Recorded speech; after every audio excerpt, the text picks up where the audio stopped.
সম্মানিত দর্শক, আসসালামু আলাইকুম। শিক্ষার কথা ইউটিউব চ্যানেলের নতুন আরেকটি ভিডিওতে আপনাদেরকে স্বাগত জানাচ্ছি।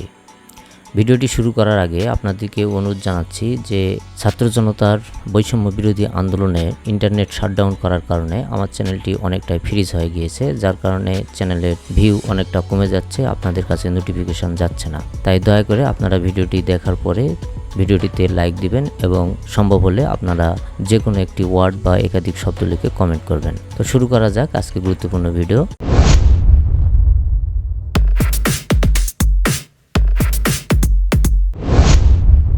মাদ্রাসা শিক্ষা অধিদপ্তরের ওয়েবসাইটে প্রবেশ করলে মাদ্রাসা শিক্ষক কর্মচারীগণের এমপিও আবেদন অনলাইনে প্রেরণের নতুন সময়সূচি সংক্রান্ত একটি নোটিশ বোর্ডে বিজ্ঞপ্তি প্রকাশ করা হয়েছে।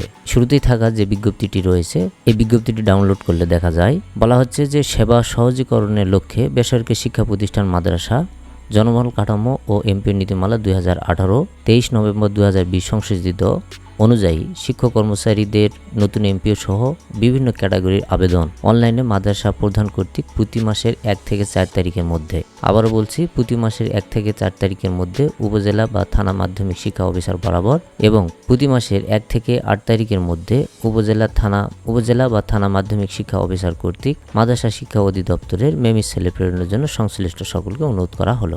এই বিজ্ঞপ্তিটি জারি করা হয়েছে 27 আগস্ট 2024 জনাব হাবিবুর রহমান মহাপরিচালক অতিরিক্ত সচিব হিসেবে দায়িত্বপ্রাপ্ত স্বাক্ষরিত। এই খবরটি দৈনিক শিক্ষা .com এ গুরুত্বের সাথে প্রকাশ করা হয়েছে। বলা হচ্ছে যে 4 তারিখের মধ্যে মাদ্রাসা শিক্ষকদের এমপিওর আবেদন।